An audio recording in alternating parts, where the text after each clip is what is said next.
दीपावली बहुत पास है, उसके चलते रेलवे स्टेशन पर यात्रियों की भीड़ लगातार बढ़ रही है और इसी के चलते पश्चिम बंगाल के बर्धमान स्टेशन पर भगदड़ मची, जिसमें कई यात्री घायल हुए। घटना के बाद स्टेशन पर अफरा तफरी का मंजर अलग ही था।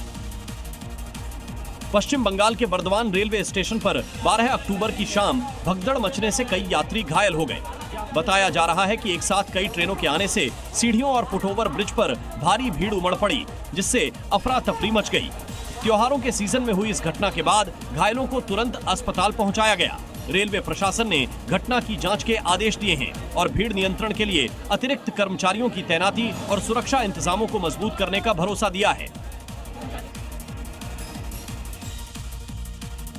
बड़ी खबर छत्तीसगढ़ की राजधानी रायपुर से। रायपुर में कारोबारी से मारपीट के 3 आरोपियों को गिरफ्तार कर लिया गया। पुलिस ने आरोपियों को जुलूस निकाला है और जूट क्लब में ट्रांसपोर्ट कारोबारी से मारपीट हुई थी। आरोपियों में एक महादेव सटाव, संचालक सौरभ चंद्राकर का रिश्तेदार शामिल बताया जा रहा है।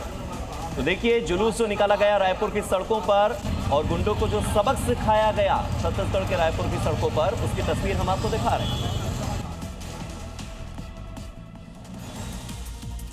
और मॉर्निंग जी में अगली खबर यूपी के मथुरा से, जहां पर पुलिस 4 शातिर बदमाशों को एनकाउंटर में धर दबोच चुकी है। पकड़े गए बदमाश हर घर जल योजना के तहत बिछाई गई पाइप्स पर बड़ी चालाकी के साथ हाथ साफ कर रहे थे। पहला अपराधी, दूसरा अपराधी, तीसरा अपराधी, चौथा अपराधी।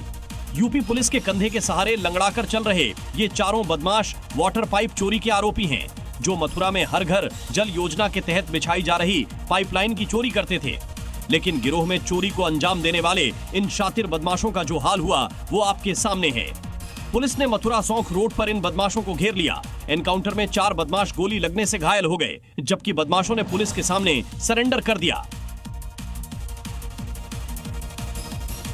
और चलिए अब आपको दिखाते हैं आज की 5 बड़ी खबरें। आरजेडी प्रमुख लालू यादव, उनके बेटे और पत्नी राबड़ी यादव की मुश्किलें बढ़ती दिख रही हैं, क्योंकि दिल्ली की राउज एवेन्यू कोर्ट में आज लालू परिवार से जुड़े भ्रष्टाचार और मनी लॉन्ड्रिंग के अलग अलग केसेस में आरोप तय हो सकते हैं। इन सभी मामलों में लालू प्रसाद यादव, तेजस्वी यादव और राबड़ी देवी समेत कई आरोपियों को कोर्ट में पेश होने के लिए कहा गया है।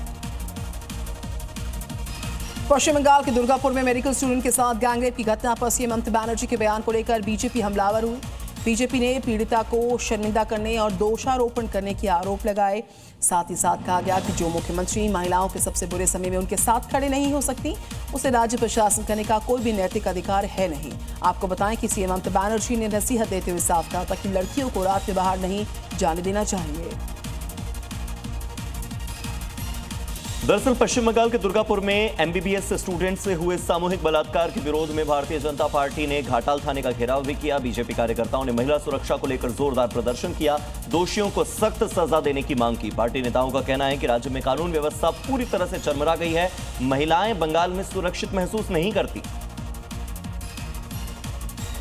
केंद्रीय गृह मंत्री अमित शाह आज जयपुर दौरे पर रहेंगे। वो rising Rajasthan global investment summit के तहत मिले निवेश प्रस्तावों का भूमि पूजन करेंगे। इसके साथ ही कई विकास परियोजनाओं का शिलान्यास करेंगे, उद्घाटन भी किया जाएगा। साथ ही साथ शाह का ये दौरा राजस्थान में निवेश और विकास को नई गति देने वाला माना जा रहा है। गाजा के मुद्दे पर मिस्र में शर्म अल शेख शहर में आज होने वाले शांति शिखर सम्मेलन में अमेरिका के राष्ट्रपति डोनाल्ड ट्रंप समेत दुनिया के 20 शीर्ष नेता शिरकत करेंगे। प्रधानमंत्री नरेंद्र मोदी को भी सम्मेलन में शामिल होने के लिए इजिप्ट की ओर से निमंत्रण भेजा गया था, लेकिन उनकी जगह विदेश राज्य मंत्री कीर्तिवर्धन सिंह भारत का प्रतिनिधित्व करेंगे। इस यात्रा का उद्देश्य अमेरिका द्वारा कराए गए इजराइल हमास संघर्ष विराम और बंधक समझौते का जश्न मनाना है। अरब नेताओं से मध्य पूर्व में स्थायी शांति की दिशा में आगे बढ़ने की अपील करना भी इसका उद्देश्य है। की बड़ी खबर राजस्थान के कोटा से आ रही है, जहां पर कार्रवाई हुई है मिलावटखोरों के खिलाफ। मिलावटी मावा मिला, साथ ही मिलावटी तेल जब्त हुआ। आपको बता दें 20 से ज्यादा दुकानों पर एक्शन लिया गया और मिलावटखोरों में इस एक्शन के बाद हड़कंप मचा हुआ है। दीपावली का त्योहार आने वाला है और त्योहार से पहले अलग अलग शहरों, अलग अलग जिलों, अलग अलग राज्यों में यह एक्शन चल रहा है।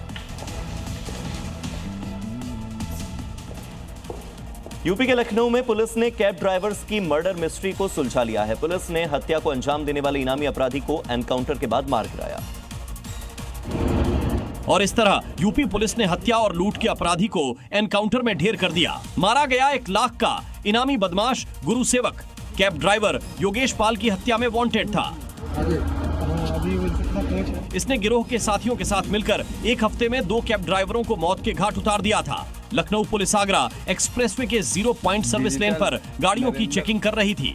इसी बीच शातिर अपराधी गुरुसेवक आता दिखाई दिया। पुलिस ने रोकने का प्रयास किया तो फायरिंग शुरू कर दी। जवाबी कार्रवाई में पुलिस ने गुरुसेवक को ढेर कर दिया।